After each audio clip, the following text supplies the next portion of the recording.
This is the fourth part of a series of sales celebrating the English watch.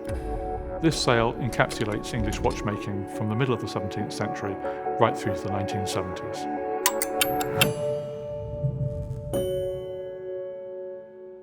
Examples of watches in this sale demonstrate the extraordinary innovations that have taken place over the centuries, with each subsequent generation improving on the technical abilities of the last.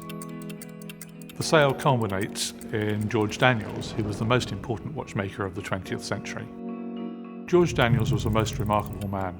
He could see the threat posed by the quartz watch during the 1970s, and single-handedly he went about preserving the mechanical watch. He wrote the seminal book on watchmaking, and his great legacy is to leave his estate for the benefit of future watchmaking.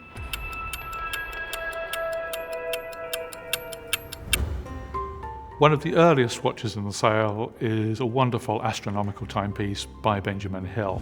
This particular watch dates to 1665, just before the Great Fire in London. It's a beautiful piece of work and in fact was made part of the George Daniels watch collection. A slightly earlier watch dating from 1655 is by Edward East. He was appointed clockmaker to Charles II and made some most beautiful watches, of which this is an example. This not only strikes the hours but also has an alarm. The watch by Walter Partridge is one of the largest watches ever made and is almost too heavy to hold in one hand. One of the most important features of this watch is the remarkable repoussé case, which has a beautiful scene of the Adoration of the Magi in silver. Very few watches of this size were ever made, and this is a particularly good example. The Thomas Earnshaw 18-karat gold pocket chronometer is a beautiful example of Earnshaw's work.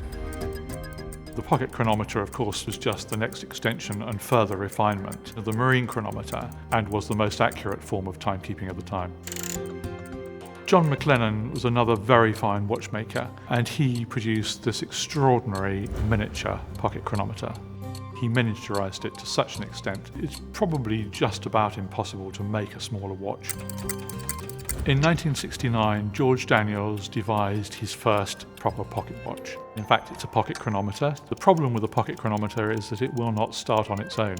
You have to twist the watch to enable it to start. George Daniels improved upon that, whereby when you've wound the watch, it immediately starts on its own. This sale gives collectors the opportunity to purchase some of the finest watches made through the 4 centuries.